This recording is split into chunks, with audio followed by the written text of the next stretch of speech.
Velkommen til Josh Smith.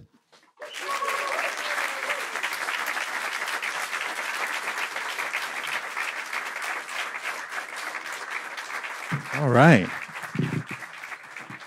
Good to see you guys. Thank you so much for coming tonight. We're going to have a good time. We'll just talk about some music now, maybe answer some questions, play some tunes, talk about gear, and then we'll get the guys out later after a little break, and we'll play a show for you. We've been here all day already having fun, being super nerdy, talking about gear all day long, which is pretty much my favorite thing to do. So I can't complain. Just want to thank Tor and Tobias and everybody here at TC for having me and helping set this up in the middle of this tour. Anyways, I think I'll start off and play a tune with some tracks, and it won't be a tune that we will play later with the band. So.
Well, I think maybe I'll give you a little background on myself before we start talking and answering questions.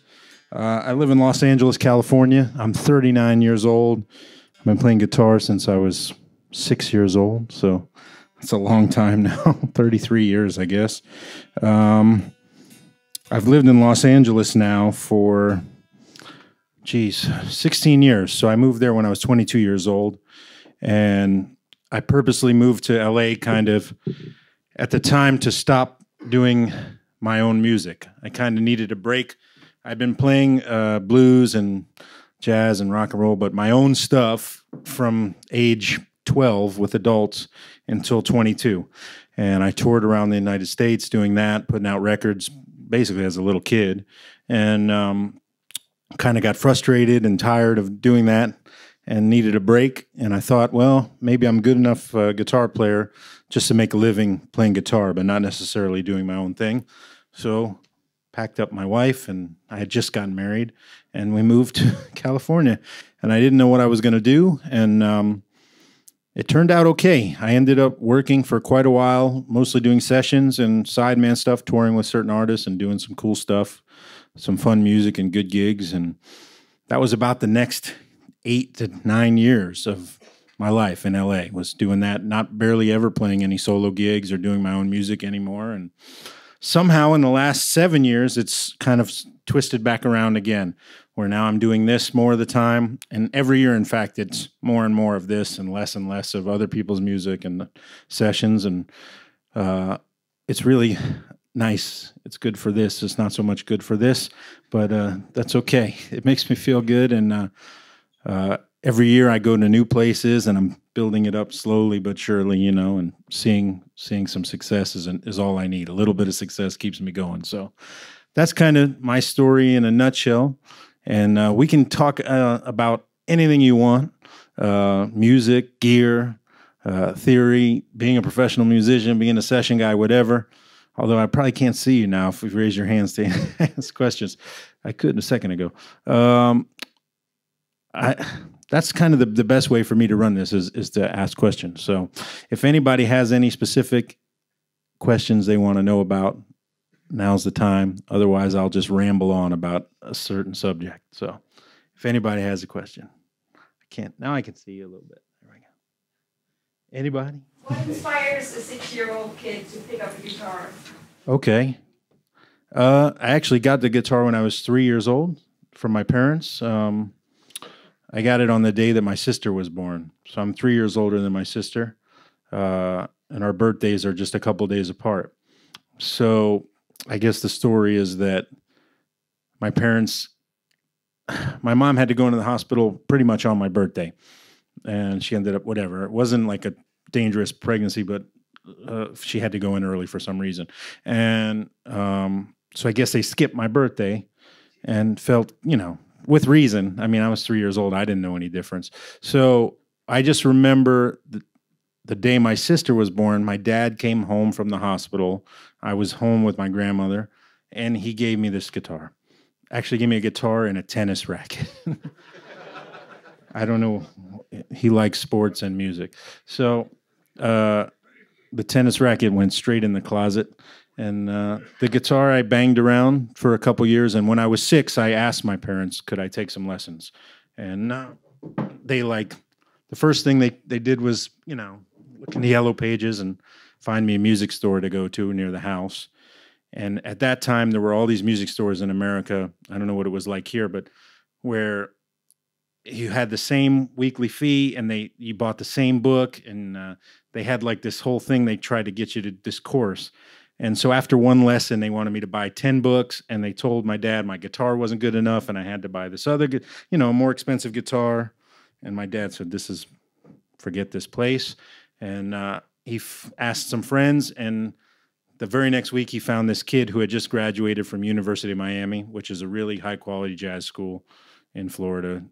Pat Metheny went there, lots and lots of musicians went there. But so this kid had just graduated from there, jazz guitar player. So he was probably 23, 24.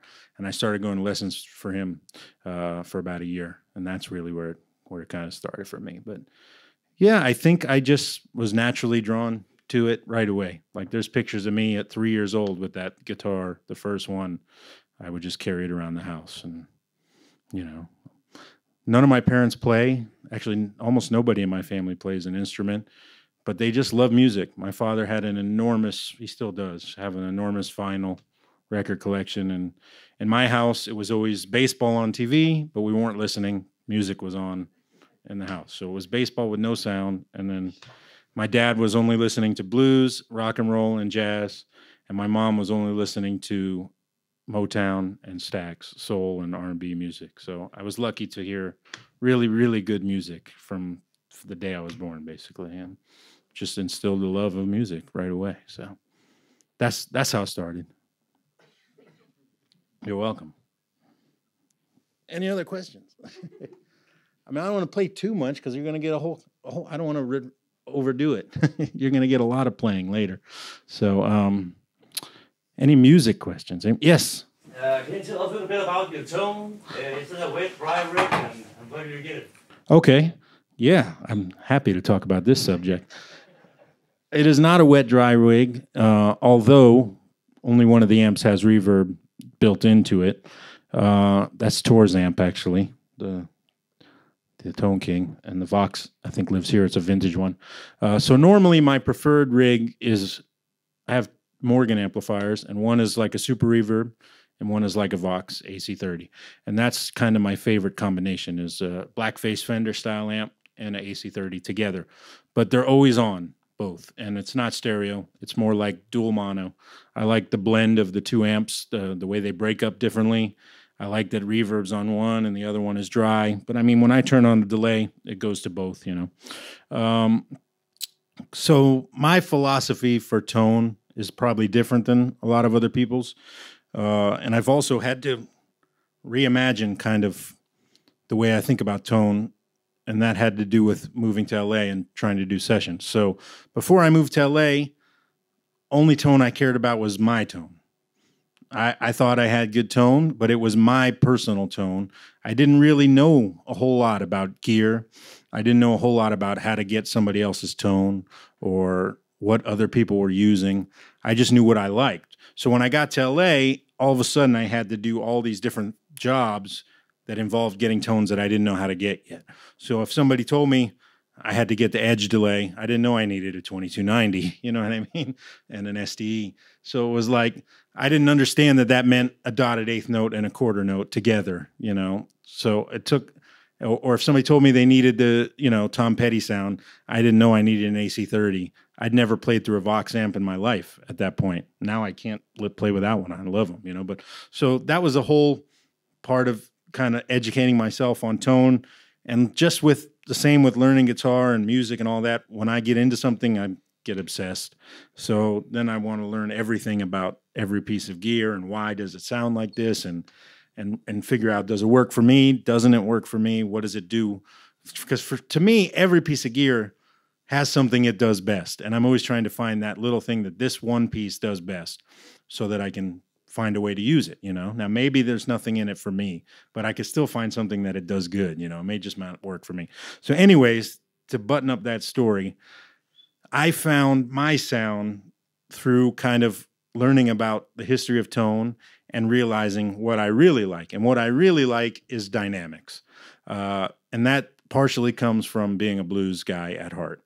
When I grow up listening to Albert King and B.B. King, you can't help but want dynamics. Also, when you're listening to Miles Davis and Lee Morgan and John Coltrane, these guys play with tremendous amount of dynamics in their playing, from a scream to a whisper. You know, guitar players, when they change their pick attack, when they play with their thumb instead of their pick, when they lighten up, when they change pickups, when they roll their volume. I want to hear all of those very minor differences. And the only way you do that is by having the most amount of dynamics in your signal. So for me, that meant eliminating compression.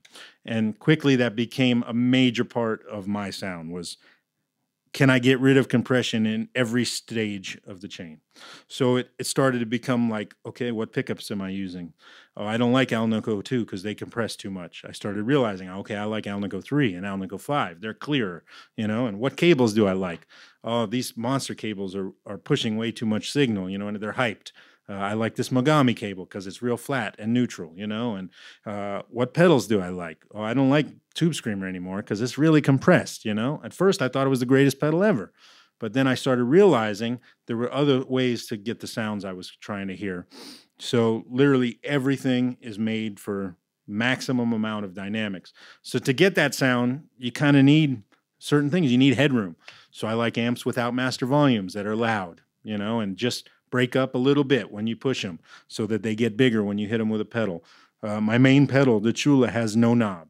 You know, it's as simple as it can get, but it's the most organic and dynamic pedal that I've ever played. You know, the flashback, I use my tone print on the flashback. It's as simple as possible. It's a two-sided slapback, you know, that I use just to add a little color, you know. So that's kind of my main philosophy on tone. The same reason I play a Tele, to be quite honest. I love Strats. I love Les Pauls. I love 335s.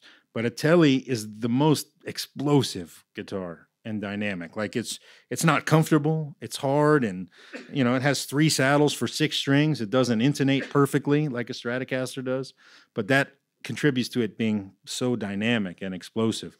And that's kind of my whole philosophy on all the tone stuff. Yes. When you use those more jazzy licks in your blues improvisation, yeah, how do you think? What do you think? Good question. Okay, this is a longer question, but how do you start thinking jazzy? You know? Okay, so I'm a blues guy through and through. I started. B.B. King was first. Albert King, Albert Collins, T-Bone Walker, Muddy Waters, Otis Rush, Magic Sam, down the line. These are my heroes, right?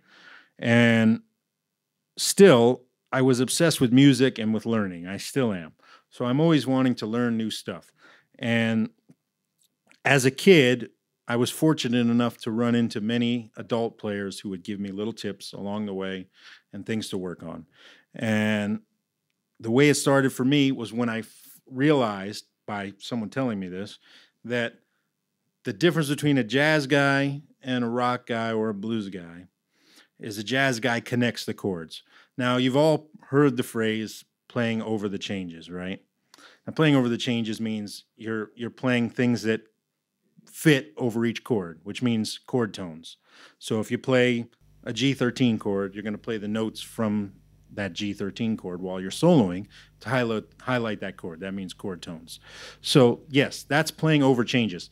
But playing through changes is what jazz guys really, really do.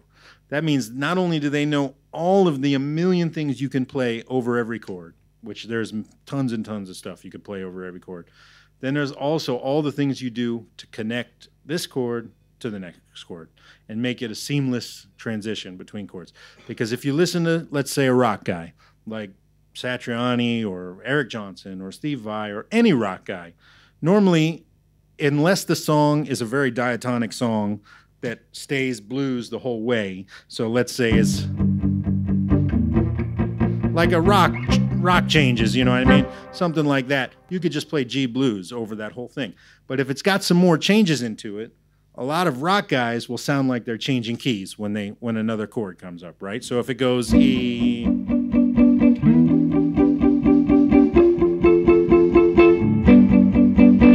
a rock guy will probably play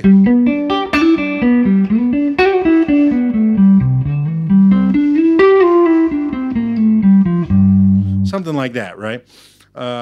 Which is melodic and ticks the boxes, but they're not playing through the changes. A jazz guy will take that same thing and use certain devices to connect those chords. So the way that was explained to me as a kid was really simply. And also Bruce Foreman, if you ever want to learn this stuff, look up Bruce Foreman. He's the best jazz guitar player I know, and he has incredible lessons, and I hang out with him all the time in LA. But anyways, if you just start with playing rhythm guitar, like a blues, an A. Say you're going from the 1 to the 4 chord, right? If you play rhythm, you're going to do something like this.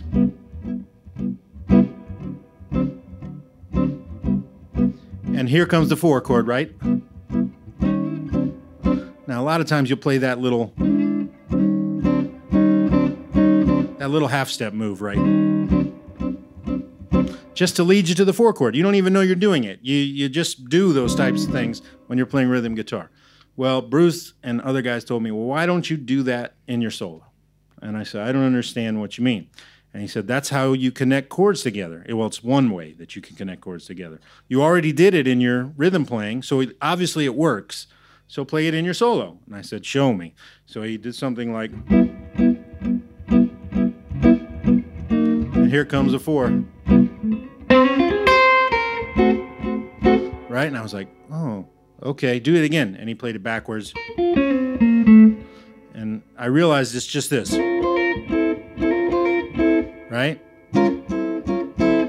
And it was a big light bulb over my head of, wow, that's really simple, but I understand exactly what's going on there. You're just spelling out that little half-step chord. And he's like, yeah, and then you're on the 4, so what do you do on the 4?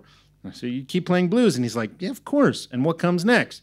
And I said, well, sometimes when I'm playing rhythm, I go from the 4 to diminish chord, you know, like up a half step from the 4. So that would be E flat diminish. Because you've all heard, like on a Freddie Green record, something. And he said, well, you could play that in your solo. And I didn't know a diminished scale yet or anything like that. He just played.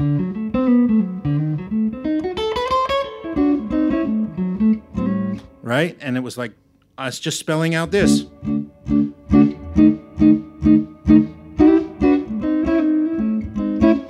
it was like, wow, that's amazing, right? And then another guy showed me, what else can you do on the 4? And this guy said, have you ever listened to Ray Charles? I said, of course, I love Ray Charles. And he said, you know, songs like Hard Times or Drown in My Own Tears, different ballads like that. Have you ever heard it when it goes from 4 to 4 minor? So that's this sound. And then resolve to the 1. I'm like, yeah, of course. I've heard that in Beatles songs, you know, tons of Beatles songs. He's like, well, you could do that in your solo. And he played me a solo where the saxophone player from Ray Charles' band, the great Fathead Newman, played this. And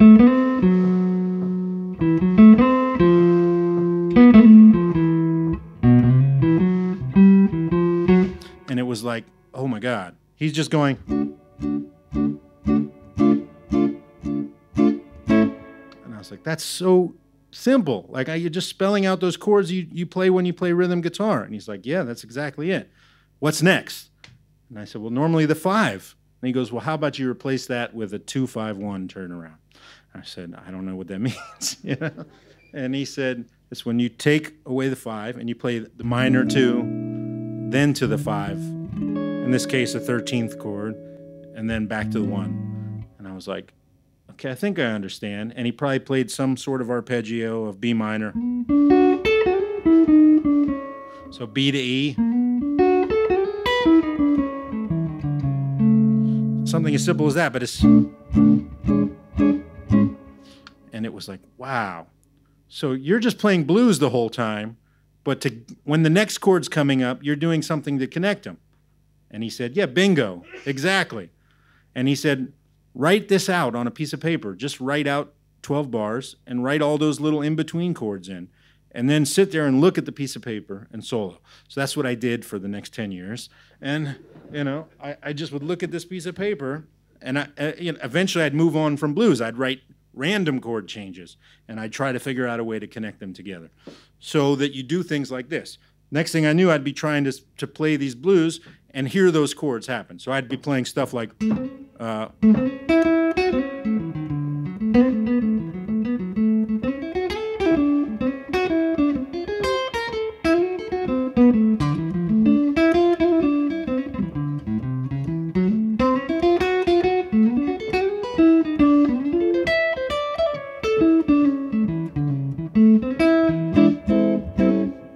So there you can hear almost everything I just showed you chord-wise. You hear it go by, right? And I'm just making that up on the spot. But I'm picturing those chords going by, somebody else playing them, and I'm highlighting those chord tones. And then you start learning more and more things that you can play over those chords. So like Bruce then said, you know that 2-5-1 that you just replaced in the blues turnaround? It's called a turnaround for a reason. You can use it to turn around to any chord. I said, I don't follow. And he goes, just use it to get to the 4 chord. I said, what do you mean? He goes, use the 2-5 of the chord you're going to next. And I come to find out You know the song Giant Steps? That's what that entire song does, is change keys by playing 2-5-1s. It goes da da da da da da da da da. He's just playing 2-5-1, 2-5-1, 2-5-1 over and over, changing keys. And I was like, show me, show me. So that same blues in A, instead of playing maybe that little half step to get to the 4, you could play, here comes a 2-5 to lead me to the 4. Now you can hear it, it automatically makes it sound like that 4 chord has to be next. Right? Its voice leads you to that chord. So then it became, okay, I can play that in my solo? And he went, yeah. And he probably played, or I played something like this.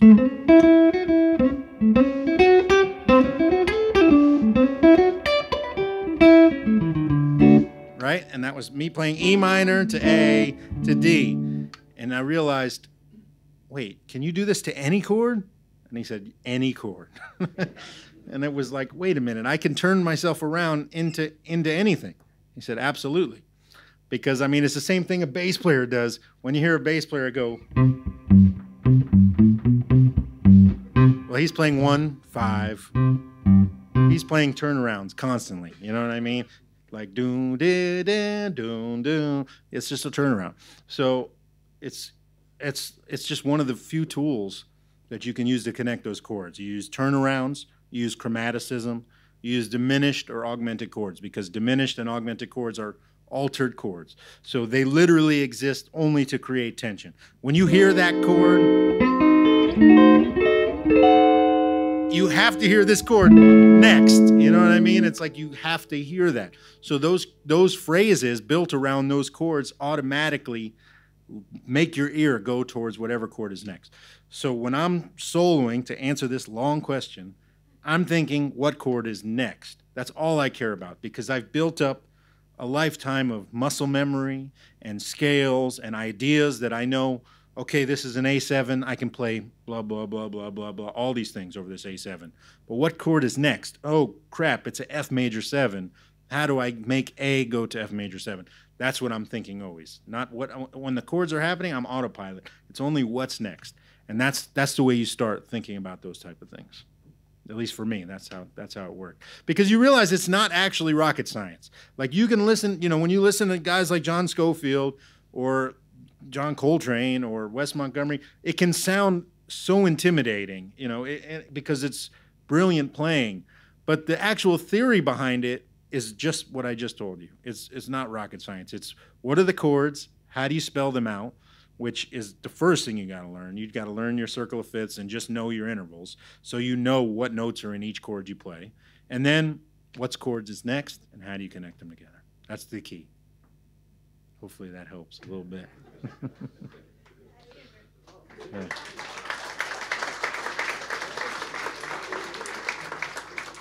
All right. Yes? How do you practice? Do you organize routines that you do every day, or do you practice scale theory? How do you organize that? I don't practice scales, no. I did when I was a kid.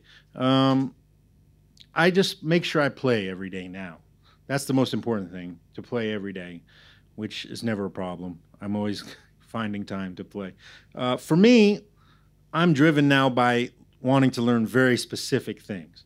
So if something pops in my head, I'm going to go sit down and work on that one thing until I got it. You know what I mean? And so I kind of find what times to work on those little things. But normally it's only something that popped into my head, something that made me excited. Otherwise, when I'm in a rut, the best thing for me, practice-wise, when I feel like I'm playing the same stuff all the time and just, you know, stuck, is to I learn songs.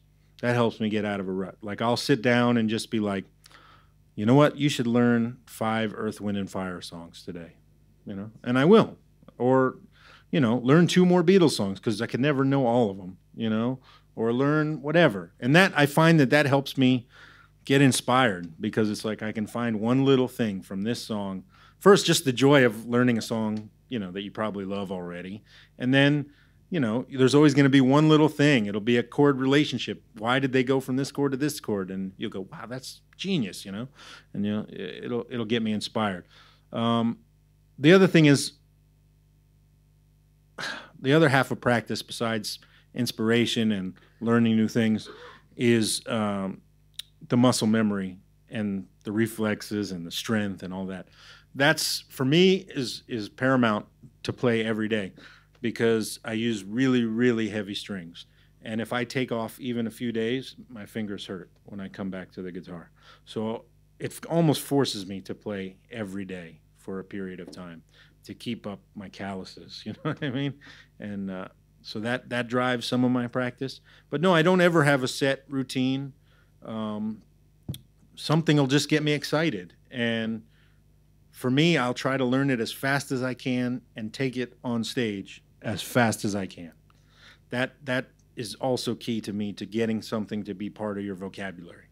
So when I learn a new idea, I'll immediately go on stage if I have a gig that night and play it 100 times and probably fail and make some mistakes. But that way I'll quickly get it under my fingers. Like recently I learned this Peter Bernstein lick, who's a jazz guitar player from New York. And it was just a cool lick that involved a lot of flatted fifths, which is the blue note. And he just played something like in G. He went, right? Really cool lick. Just a lot of flat fives. So I heard that lick. I probably played it 20 times that night on the gig after I learned that lick, you know? But now I'll probably play some of those ideas tonight, but I will not play that lick, you know what I mean? So that helped me quickly get that kind of idea under my fingers. So that's another way that I kind of learn new things, is I force myself to immediately take them on stage. And it's lucky that I play a lot of gigs, so I'm able to do that. Also, I'm never worried about, I don't care if I make mistakes or mess up or anything. I used to be really, really anal about, oh man, if I make one mistake tonight, it's going to ruin my night. I'm not that way anymore. I'm more interested in pushing myself all the time to learn new things. That's what keeps me kind of doing this. I'm like you guys, I'm totally obsessed with this. Like it's other than my family, this is every minute of my life. You know what I mean? It's gone into this. You know, I was good in school, but I didn't go to college. I didn't have any backup plan. I didn't have anything else I wanted to do other than figure out a way to do this for the rest of my life. And sometimes I think that's the only way you're able to do this for the rest of your life, is if you leave yourself no option, you know? My grandparents were petrified when I told them I was not going to go to college. They were so angry with me. And I had to explain to them, like, listen, I'm just not made out for that. There's no job I'm going to ever want to do, you know? It's just not going to work. And, you know, luckily I haven't ended up on the street yet. I've been okay, you know? Yeah. Yeah. Why the heavy strings? What gauge are those? 13 to 58. What does it do for your tone? Well, it does a lot for the tone. It's a way bigger tone. Stays in tune better, intonates better. Here's the short story reason. Part of it is Stevie Ray Vaughan, of course. I was an enormous fan of Stevie Ray Vaughan as a kid. When he passed away, it was right at the time when I was starting to be good enough to play gigs, and I was already obsessed with blues, and he passed, and he, you know, at this time there was no internet or anything like that. I'd never saw him play live. I'd maybe seen a clip on TV, but you're talking I'm 10 years old, so I didn't really know. And somebody gave me a VHS tape of the Live at the El Macombo show, which since then is an official release, but at the time was a bootleg. And I put this, I'm not joking, I put this in the VCR in my living room, and I watched it for 7 days in a row. Every day, every minute when I got home from school, I couldn't stop watching this video because I couldn't understand somebody like giving 150% like that. He was just playing so hard and sweating. So then I started reading about how he got that tone and strings, and it became like in the back of my mind, I should try those strings, man. Maybe that'd be smart, right? So then fast forward to like a year later, I'm 13 years old and I'm gigging all the time. And I'm using tens, you know, like everybody else, but I'm playing with adults all the time and playing blues gigs. And because it was a novelty, little kid playing guitar. I would often get asked to play with out-of-town bands when they would come through my area in Miami. And I got well known around town, and people would ask me to play. So anyways, a band, I won't say the band, but they came in from out of town, and they asked me to sit in, and I didn't have my guitar. And the guitar player said, "Oh, you can play my guitar. It's a vintage Strat. You'll love it." This is a 63 Strat. So I was excited. I was like, great, that'll be great. So I get up, he hands me his guitar, and I proceed, it feels like it has barbed wire on the guitar. I'd never felt anything like this before. I could not bend a string. And I was so pissed off afterwards. I felt like I played terrible. And I said to the guy, "What is up with your guitar? I couldn't play it." And he goes, "Oh, I got 13s on there." And in my mind, I was like, that's what Stevie used, you know? And true story, the next morning, that was a Friday night. The next morning, Saturday morning, I said to my dad, "Take me to the music store." I went to the music store. I bought the heaviest pack of strings they had in the store. I put them straight on my guitar. My neck probably went, you know, because it was not made for that. But I was determined that that will never, ever happen to me again. Will someone hand me a guitar? And I couldn't play it. But then I started to really enjoy it and find the benefits, which was the tone is great, the stability is great. And then this is the other benefit that means the most to me. On a night when I've been on the road for 3 weeks and I'm tired and I'm out of clean clothes and I ran out of CDs to sell, so I'm mad at myself that I didn't bring enough CDs, and I have to go play 2 sets, and not a lot of people showed up, and it could be a bad night, and I could mail it in and not play great. These strings make it physically impossible to mail it in. There is no half-assing it with these strings. They make me play, and I love that. Like, it makes me work hard, and that's the main reason I still play these strings, is because I like that they immediately put me in the mindset of it's go time, you know? So that's the main reason. Yeah.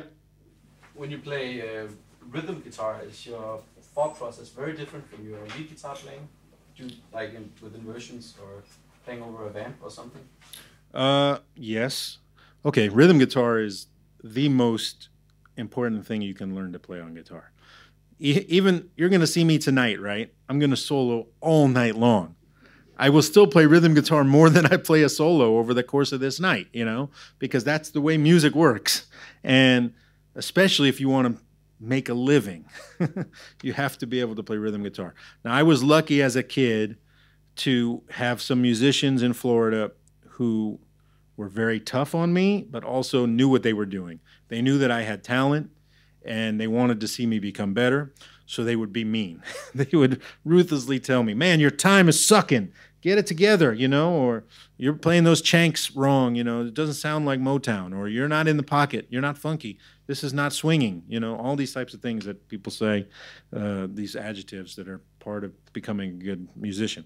And I started realizing they're right. Like, this rhythm guitar thing is what makes people want to hire you as a guitar player and bring you back, because you know how to make a band complete, you know, because the rhythm section does their thing, and you got to tie that together, and you've got to support whoever is soloing or whoever is singing.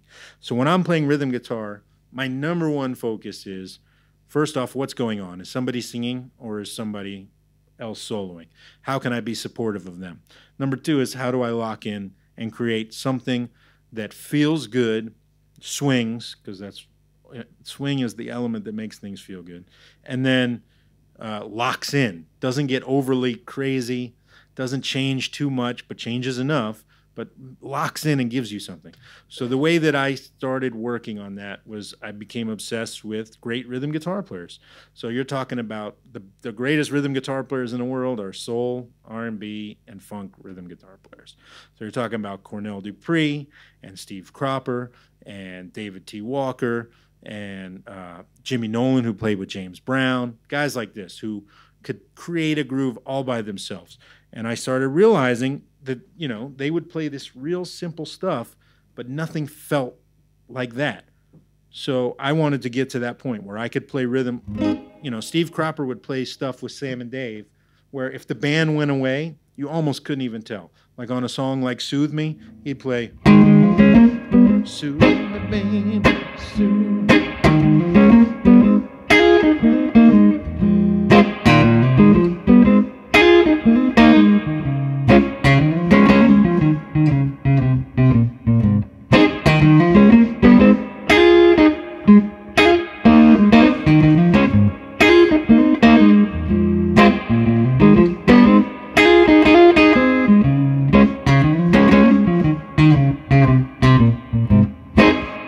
like it just has to feel, it has to feel that good, you know? So I did. I would sit there and practice stuff that felt like that. So I would practice Stax. I would practice Motown. And the big thing was I would practice along with James Brown records. So, you know, some guys will get bored. If all they want to do is solo, it could be like, this is boring. I don't want to work on this stuff. But for me, I would sit on the edge of the bed and literally I could do this for a half hour. It would make me so happy.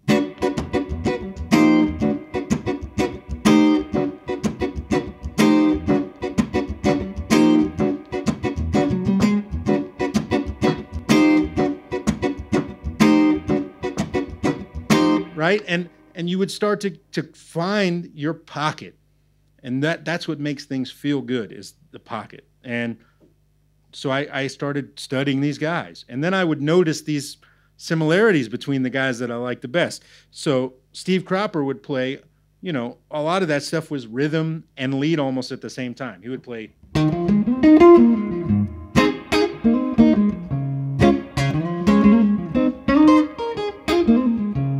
Right? Little fills in between the chords, swinging really hard. And then I heard Cornell Dupree. And Cornell Dupree was the New York cat playing on all the sessions with Aretha Franklin and Brooke Benton and all. I can't even, it's millions and millions of records. And he would play some really funky stuff, but also some really sophisticated stuff. So like on a song like Rainy Night in Georgia, this was a really, really big one for me in learning rhythm guitar. Because it's got major 7 chords in it, right? And he would play all these double stops.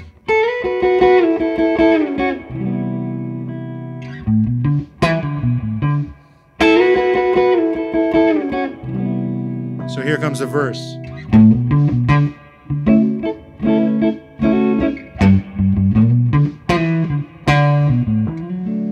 then he'd play.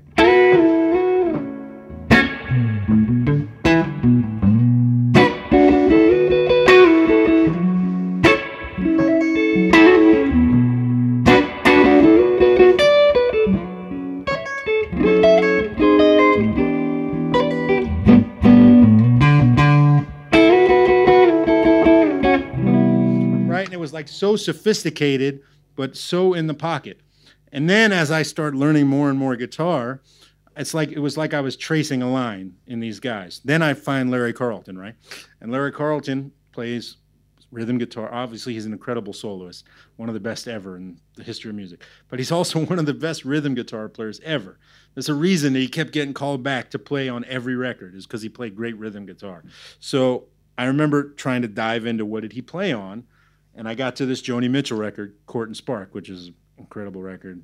If you haven't heard it, check it out. And the first song is called Help Me. And literally the changes to Help Me, instead of D major 7 to C major 7, is E major 7 to D. So it's the same interval, right? And the song starts and Larry Carlton goes.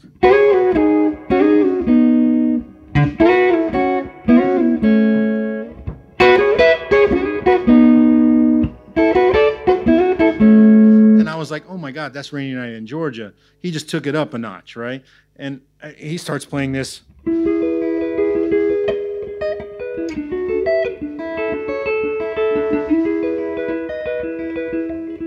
Whatever, I can't even remember it all, but he plays this unbelievably brilliant stuff over this, same changes. But it was obvious he was listening to Cornell Dupree. So that's how my mind works. I just start working on this stuff and making a line between all these guys, trying to figure out, why does this feel so good? Why does this feel right? Same thing about Motown. It was like when I first got to LA, that was one of the only things I could count on to pay my bills, was I knew if there was a Motown type session, I might get the call, because I started to get a reputation for being good at that. Because I knew if somebody wanted Motown, that meant you don't even have to tell me what to do. I'm going to come in there and immediately play.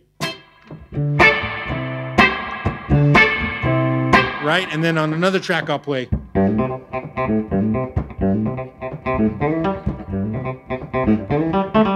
And on another track, I might play just. Because normally there's high chanks, low chanks, and a riff, you know. So I would immediately give them that. And I only know that because I studied it, you know, and learned it and figured out these these things, and that's all rhythm guitar. And man, if I didn't know that when I first got to LA, I would have been eating ramen for much longer every day for dinner, you know. So rhythm guitar is not just half of the game. To me, it's almost more than half of the game. You know, yes, improvising is my favorite thing to do, but you don't just improvise in your solo. You improvise in your rhythm. It's all the same game. You're trying to speak. You're trying to make things feel good. You're trying to make the band feel good, the same way you do when you're taking a solo. But even more importantly is then when you're not soloing, you're supporting the soloist or the singer, trying to make them sound their best. So rhythm is so important, and it unfortunately gets overlooked too much.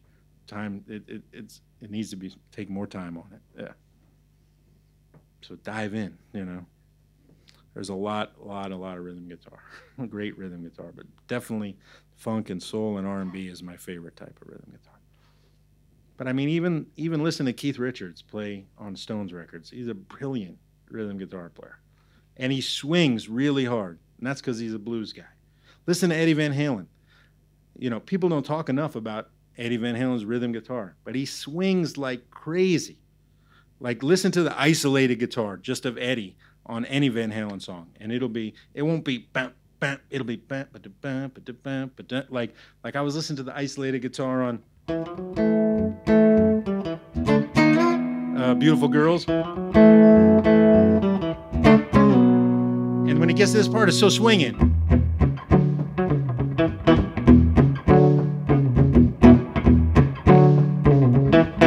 I heard just the guitar by itself, and I was like, man, this guy's killing you know, everybody knows he's the greatest. You know, he changed guitar and he's a great soloist, but his rhythm playing was equally as inspiring. You know, and that's you know, it's a big part of the game. Yeah. How did you get over the fear of failing when playing live? Okay, what's the best way to put this? When I was a kid, I was cocky as shit because I knew I was good, you know.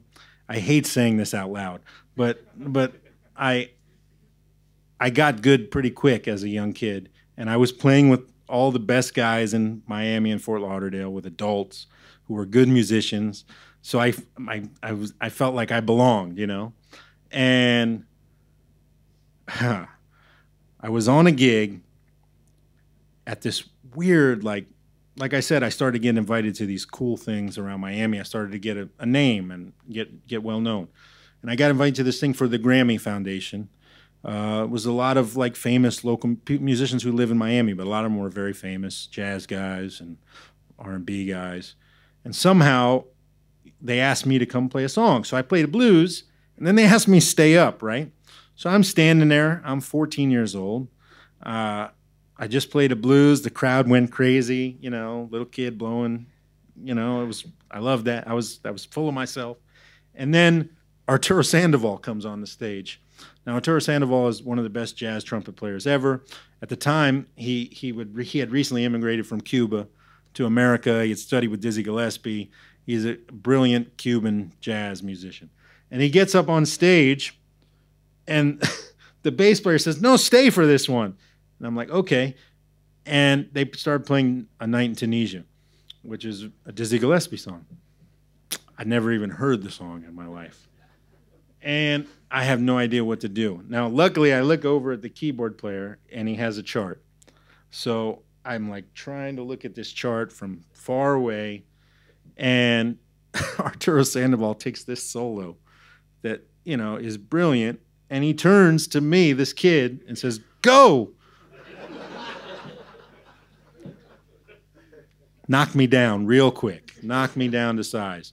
After that, I was like, okay, number one, I got a lot of work to do because I don't want to put myself in that position. Again, I was always driven a lot by any failure, even if it was a perceived failure or not a real failure, like the string thing, that would make me work harder. I didn't ever want to be put in those positions again where I don't want to look stupid on stage, you know, or I just don't want to fail. I want to be better than this. This is unacceptable. I have to be better than that. So I went home and shedded that tune like crazy, even though I probably never played it for another 10 years, you know, until I ended up in some jazz situation.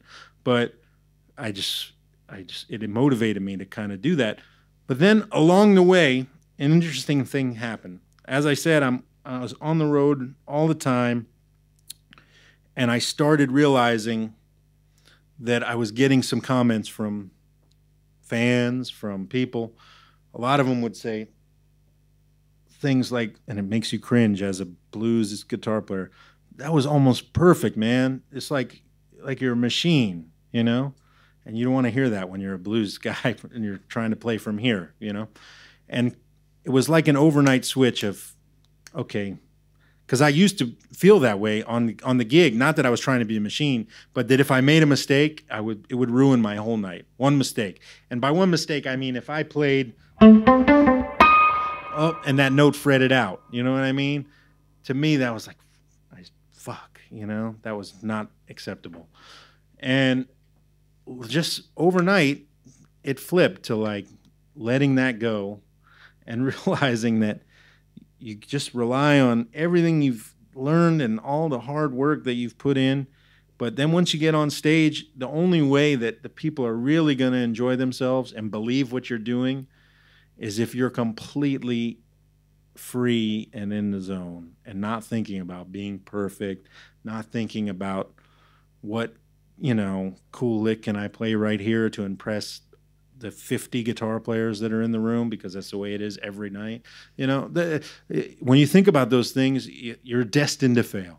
You know what I mean? Especially as an improviser, because as an improviser, the whole goal is you're trying to literally play how you're feeling. You hear a piece of music, then you hear something in your head that goes over this piece of music. It's what you're feeling and hearing right in that moment. So if you're too busy thinking about, there's some pretty girls back there, if I play behind my head right now, they'll probably look up, you know what I mean? Then you're not being honest, you know, and things like that. So it's, I was probably, I don't know, 19 when I had that moment of like, enough with this trying to be perfect. There's no such thing as that, and it doesn't matter what, as long as you're playing from here, you can't make a mistake, you know? That's at least how it changed for me. And that's the way I feel about improvisation in general and music. Like, the whole point of doing this is, like I said, to convey what I'm feeling. And, you know, I'm trying to tell you a story with every solo. Every time I start taking a few bars to blow, it's you know, it's supposed to be honestly what I'm really hearing and what I'm really feeling, and it's just supposed to come out. And I feel like if it doesn't, you guys will know. People will know in the audience. Yeah, especially non-guitar players, because non-guitar players will not react to the flash shit. They react to something that they feel, you know. And if you don't give them that, you're not going to succeed with the mass public. You're only going to have a room full of guitar players all the time, which is still the case most of the time. But oh well. Josh, when you talk about learning music, learning a song, what would you say to people that when they have to learn a song, they download the tabs and then they look at those and then they know the song because they memorize the chords and the changes? Yeah. And that's it. Well, everybody has their own process for learning a song. Mine changed drastically when I moved to LA. So when I first moved to LA, I would go out on a lot of auditions, just like an actor, for a band. So an artist would be putting together a band to go on tour, normally a relatively well-known artist on a major label, because at the time those things still existed. And so you'd have to learn a song or two. Normally I'd have one day to learn this song and go down there and audition. So it changed my process of learning songs.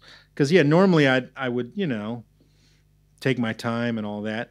But I streamlined very quickly. I would listen without my guitar in my hand. And I'll tell you why I did this. I don't have perfect pitch, but I have good relative pitch. So when a song comes on, I can normally quickly suss out at least, okay, this song started on the 2. So that means this is the 1 right here. And when another chord comes up, I can normally guess, you know, figure out what the changes are. I don't know what key it's in yet until I pick up my guitar, you know, but I can at least know, okay, I think that song was 1, 4, 6, 2, flat 7. You know what I mean? And then I'd learn the form that way. I would learn it's verse, chorus, blah, blah, blah. And I'd try to learn those just the changes, not the parts, not any of that yet. I would just learn the arrangement. Because then once I knew the arrangement, then I was just learning the meat and potatoes, the chords, the parts, the specific guitar parts, and that helped me memorize it super fast. I'd pick up my guitar, find the key, felt like I already knew what the changes were. Let me just learn exactly how to play this. What tone do I need? Is the guitar player just strumming, or is he playing, or whatever is he playing? Whatever it is. So that's the way that I started working on learning these songs when I had to learn them quick. And yeah, it helped me. That's still the way that I do it now. Now, tabs a subject that everybody falls on one side or the other, whether this is an effective way to learn. To me, any way you learn anything is an effective way to learn something, because you learned it. You know, if it teaches you something, it's good. You know, shortcuts aren't necessarily always the best, but sometimes they do get you where you're trying to go, you know? So the way I feel about that is, if it's holding you back, then it's the wrong way. But if it's not holding you back, then by all means, look at the tab. What's it going to hurt to help you learn for sure? Especially if you can't read, you can't read, you know? I read, but I'm not a brilliant reader. So when I sit down and look at a chart at a session, which these days, the only charts that ever get put down is a chord chart. The only time I ever have to read is if for some reason I get called to do a movie session or a TV session. But I'm not the right guy for those sessions, because that's a lot of reading. And I'm willing to admit that that's not me, and there's guys that do that better, and I'm okay with it, you know? And you know, it just depends on what you're trying to accomplish. This leads to a larger kind of topic, which is, if you're trying to do this for a living, it's okay to not know everything. It's okay to have your own sound. It's okay to have things that you excel at and then things that you're not good at, because that's what makes you individual. Not everybody can do everything. And the guitar players that I know in LA who can do everything, a lot of them, if we called them up and had them sit right here, and I even just played something as simple as a 1/4 vamp, they'd run out of stuff to say in a solo in a minute. You know what I mean? Because that's not their skill. Their skill is playing parts perfectly, knowing exactly what tone that guitar player used, you know, being a chameleon, basically, not having a personality. And that's their skill. I realized quickly that the sessions I kept getting called back for, the producers who wanted to hire me when I was doing that mostly full-time, was the guys who liked what I did. So I was getting called to play like me, because I was better at that than being the chameleon, you know? And so it's okay to kind of have your own thing, you know? The only reason to learn anything is because you want to, not because you feel forced to. So there's a lot of things I wish I could do on guitar that I can't do. And in my mind, that means I must not really want to do it that badly, you know? Otherwise, I would have done it, because I've shown myself I will put in the hours. But I must not really want to play like Yngwie Malmsteen, because I have not put in the time to do it, you know? Yes, sir. I saw a small YouTube video about your battery pack. Yes. Could you tell a bit about that? Okay. First off, Eric Johnson is not wrong and not crazy. He's absolutely right that you can hear the difference in batteries. I remember reading that as a kid and thinking, this guy's out of his mind. And he's not. And I told him that. But, okay. I do have a pack inside my pedal on all my rigs that allows me to use batteries for certain pedals, because I feel that batteries sound better with drive pedals. So with my main drive pedal, the Chula, also with my fuzz pedal, and with my Octavia type pedal, I use a battery. Not only do I use a battery, because I like the way it sounds better. I use a specific type of battery, a carbon battery, which is a shit battery. The ones you buy, well, in America, I don't know what you got here, but in America we have the 99-cent store, the dollar store, where you buy stuff really cheap. And these batteries are what you get at the dollar store. And they're not alkaline like the standard battery now. They're carbon, which is what batteries used to be made of in the 70s and all that. So for some reason, they just sound and feel better with drive pedals. And everybody who tells me, Josh, you're full of shit, when I bring them in my studio and show them the difference between a power supply from the wall and the battery, they all go. So I know I'm not crazy. The original battery pack was made for me by Bob Bradshaw on my old Bob Bradshaw rack. And when Mike Landau saw this, he was, oh my God, Josh, that's the greatest thing ever. He asked Bob to build it for him as well. So Bob built one for him. And then another guy started building these battery boxes, and I used them. He kind of took it to the next level. So Bob's initial one was real simple, just clip the batteries in and had a switch. So I had to remember every night to turn it off, or else the batteries would continue to die, to run, and then they'd die. This other guy made a battery. I don't want to talk about him because it's a long story. But this other guy made a battery box that you take a feed from your regular power supply. So in this case, my Voodoo Lab power supply or my Gig Rig power supply. Take one of the unused taps and plug it into the battery box now, and it has a relay. So when I plug in my power cable to the board, then it knows to turn on the batteries. So when I unplug my board, it shuts the batteries off. So that's how it works. So there's 3 inside this board. My other board has 4. I've got this guy, Jesse Davey, who makes this Duelist pedal that I'm using now. He's now, he's making the Josh Smith battery box. And it'll be available very soon. Yeah. But yeah, I like batteries. Yes?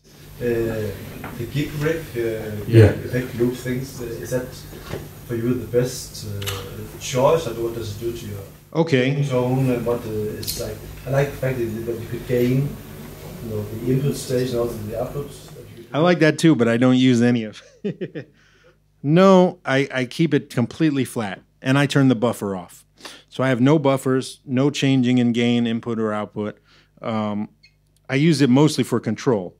So for me, I've been using switchers 15 years, I think. When I first moved to LA, just like I said, I'm obsessed with gear. The first 2 people I looked up in the phone book when I moved to LA were Bob Bradshaw and Howard Dumble, because I wanted to see if their phone numbers were in the phone book. And both of them were in the phone book, and I called them both. But the Dumble story is a long story that's not worth telling. But Bradshaw's story was cool. So I went down there to see Bob Bradshaw because I've been reading about Bob Bradshaw my whole life in Guitar Player magazine, and I didn't know what switchers were. And he walked me through it and showed me what he did, and I was blown away. So I sold 4 guitars and saved a bunch of money because I had no gigs yet. I had just moved to LA, and I ordered a rack, and I had a TC. Which one did I have? Maybe the M1 in there. I had an Eventide rack unit, just like all my heroes, you know what I mean? The switching part was what got me, because having the loops, and this is again along the same lines of dynamics, no compression, great tone. When you have a looper system, when I'm not playing through any pedals, I'm not running through any pedals. So it's like my guitar signal goes in, makes a U-turn, goes straight back to the amp, and I'm not running through anything. So it's like you're plugged straight into your amp. That was a big difference for me the first time I heard that, instead of running through all my pedals in a row. Because if you have too many true bypass pedals, you're going to lose a bunch of signal. So if you put a buffer pedal in there, well, what if it has a shitty buffer? Or what if it has a good buffer, but you don't like the way it sounds? Or what if you put that buffer in the wrong spot, and then it messes up the way all the other pedals sound when you turn them on? So this was like, oh my God, I had to start figuring out all this stuff. The looper fixes it all, because when nothing's on, nothing's on. And when I turn one pedal on, that's the only pedal that's seeing signal. It's not affected by anything else. So then, as I started being on tour, having pop gigs where I needed to get a lot of sounds, the other half of the looper became important, which was the programmability. Being able to quickly switch between with one button between up. This is the verse sound, and on this verse sound, I have tremolo and delay and a light overdrive. But when the chorus comes, the delay goes away, the tremolo goes away, and I go to a heavier distortion. I could do it with one button. You know what I mean? Not only that, I can switch from my Fender amp to a Marshall, you know, with one button by programming that song into the switcher. That's what's the word? That's addictive once you start to learn that stuff, because it's creative. It's like anything else. You start to learn new ways to put together your tone and put together a show. And so that was the other half of it. There was the tone, and then there was the flexibility that allowed me. So I used that Bradshaw rack for 10 years, and then I got tired of carrying it around. So I went to a really small pedal board. And within 6 months, I realized how much I was missing, not just having the switching, but how much even running through 7 pedals at once was driving me crazy, the tone loss that I was getting. So I started trying out new switchers and stuff. I ended up having Bradshaw build me another system, all on a pedal board, but it's pretty big. And then I met Daniel from Gig Rig, and the G2 had just come out. And man, it's a brilliant switcher. Like, it sounds, I would say it sounds equally as good as the Bradshaw in bypass, which is what's most important to me. How does it sound when nothing's on? Sound like you're not plugged into it? Okay, then it's good. You know, so it's equal to that. The Bradshaw has a better buffer when I want to use the buffer, but I don't use the buffer on almost either one of them. Sometimes on the Bradshaw, never on this one. I love it. In fact, this whole board is the best board I've ever had because of all of it. The board is so small and compact, but has so much stuff in it, yet I can put the lid on it and carry it in the overhead of the plane. You know, I've been trying to get to this for a while, this size, this amount of power in a little thing, and it's awesome. So yeah, the Gig Rig is incredible, as is Daniel. He's a great dude. The pedal show guys are great, and so that was actually thrilling to get him to put this together for me. It was cool. But it's a great looper, great switcher. Yeah. Yeah, you sort of touched on it a second ago, but how important do you feel it is to know that you've got your theory down, both the writing and playing, versus sort of just feeling your way around it? Okay. Well, it's different for everybody. I know plenty of guys who work in LA way more than me who can't read and probably don't know half of what I know. And then the other way, I know guys who work way more than me who know way more than I know. You know, everybody kind of finds their own lane. Here's where it's important to me. Is it holding me back to not know this? That's what matters to me. So if there's something that I need to be doing or I need to learn and it's holding me back from accomplishing whatever my goal is. So maybe my goal is to go on tour with Bruno Mars, you know. Is there a skill that's holding me back from doing that? I better learn it. Maybe my goal is to be like John Scofield. Well, there's definitely some shit that I need to learn if I want to do that, you know. If it's holding me back, I better put in the time. But if it's not holding me back, then it's on you to decide what's right and what's not. That being said, as an improviser, as a working guitarist, the more shit you have in your toolbox, the more you can build, the more you have to say. Just like as a painter, the more colors he's got in his paint set, the more unique his paintings are going to be. Now, maybe he doesn't need them all, but he's got them, you know? So maybe this painting that he's trying to tell right now is monochrome, and he only needs black and gray and white, you know? But he may decide halfway through that painting, it needs red right here, a pop. Well, if he didn't know red, he's screwed, you know? And that's the way I look at it. You learn what you need to learn for you. So I'm trying, like I said, tell my story. So whatever helps me expand my ability to tell that story, I got to learn it. And if not, you know, if it's holding me back, I have to learn it. That's the way I think about it. Now, working in LA on a session, like I said, you don't really, in the last 18 years that I've lived in, 16 years I've been in LA, I can count the sessions I had to seriously read on 2 hands probably, 8, 9 times. And every one of them was a movie session or a commercial or something like that, TV. Most record sessions is a chord chart. Sometimes it's a no chart. They'll play you a demo, you write your own chord chart, you know. So it just depends. You know, the thing that was equally important for me to learn on those sessions was how to please the producer. And that meant how to speak what he wants. You know, if he tells me he needs something spooky, what does that mean? Or if he tells me he needs something that sounds, like I said earlier, like The Edge, figuring out what that meant, or all those types of things. That was more of the tools that I needed in that session world than the incredibly deep theory stuff, you know? So unless I'm playing jazz, or like I said, unless I'm reading like crazy. So it just comes down to what you're trying to do in your world, what you're trying to do to make a living or accomplish, you know?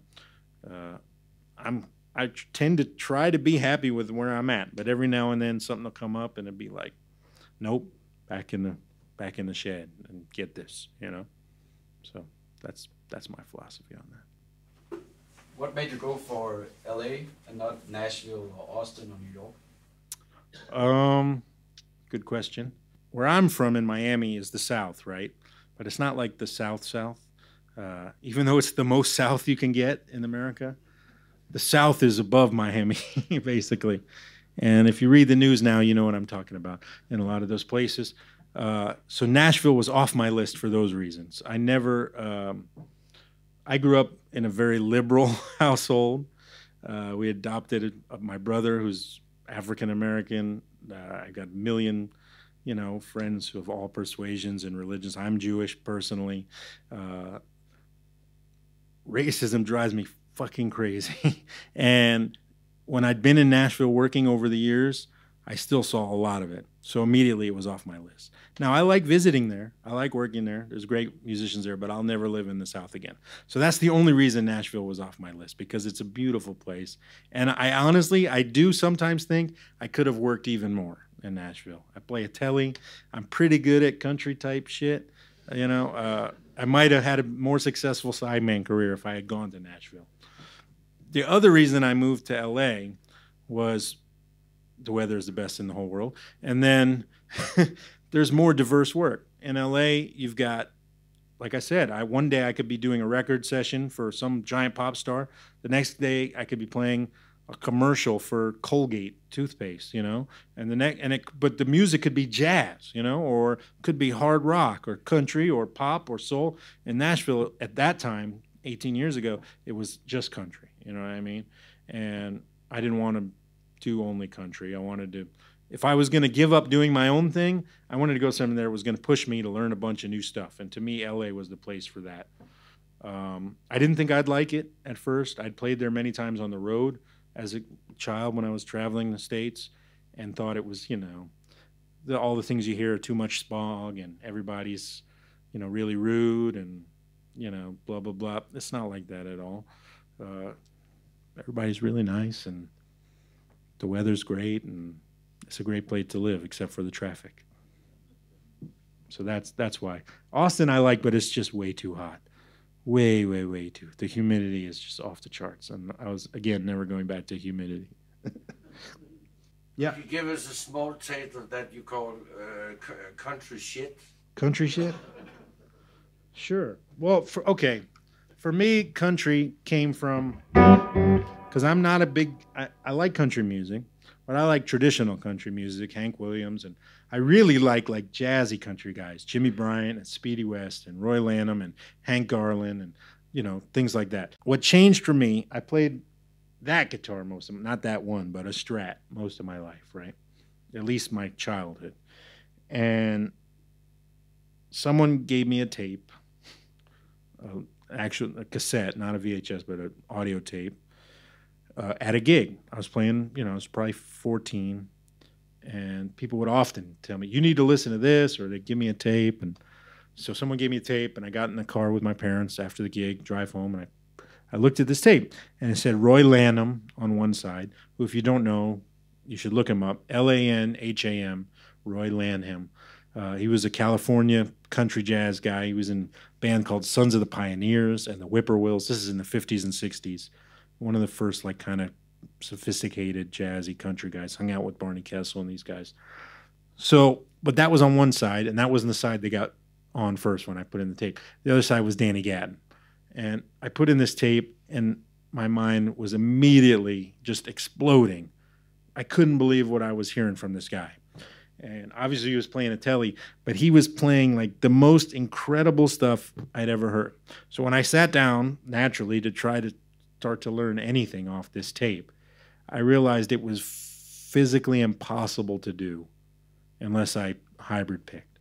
So all of my country learnings, technique came from that moment, that switch of I need to start learning some Danny Gatton. And that means I got to start using my pick and my fingers at the same time.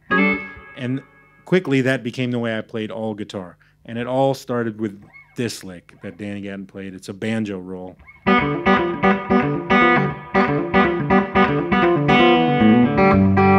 Right? It's a real simple lick. It's almost a lick from What I Say, Ray Charles.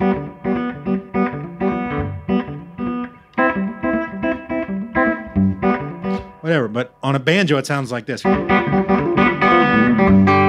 Right? And that's the way Danny Gatton played it. And I was like, oh my God. So I sat there trying to play it with a pick. And it was quickly like, you can't, doesn't sound right, you know? So I started kind of working on how do you find this thing. And literally, probably a year went by, you know, of listening to Danny Gatton and then finding Albert Lee and Brent Mason and like I said, Hank Garland and Roy Lanham and Jimmy Bryan and Speedy West, Vince Gill even. Like I started listening to all these country guys, and you know, it just changed the way I played all guitar. And you know, also there's this aspect of country guitar that's really fun. There's all these techniques like cascades, like this stuff. Like that's really fun.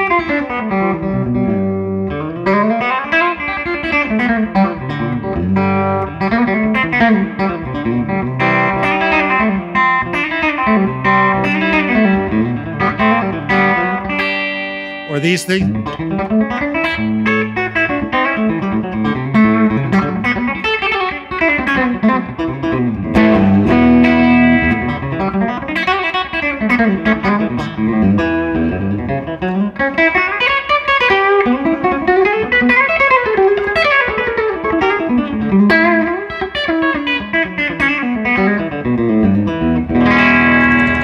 Like that stuff is fun, you know? But you can't play that flat picked. It just don't happen, you know? And so next thing I knew, I was playing all guitar with my finger and my thumb. So when I was playing rhythm on a blues, instead of now playing it like this, I was playing like...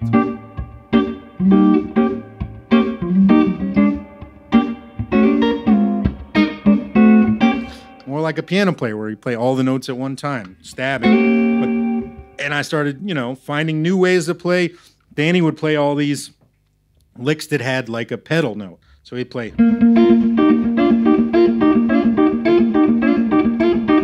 Like that was one of the first ones, but he would play.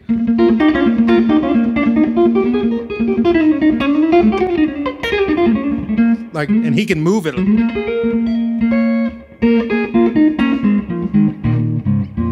And he would keep this note going all the time. It was unbelievable. So I had to adapt it kind of to, I would play these double strokes like.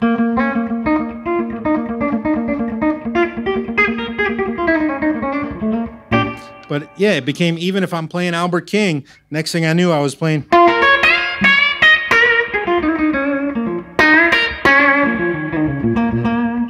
It became the way I played everything with pick and fingers.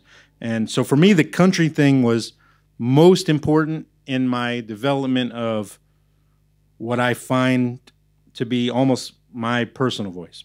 And that's the mix of history of blues, R&B and soul rhythm guitar and funk, and then some country techniques, and then some jazz knowledge. That's kind of what, if you roll it in a ball, I feel like once I found once those things all came together is when I felt like maybe I started sounding like me instead of sounding like my influences, or, you know, sounding like this guy in one song and this guy in another song and this guy in another song. Next thing I knew, I just sounded like me all the time, which was always an important goal, you know, and the country was the most important thing for that.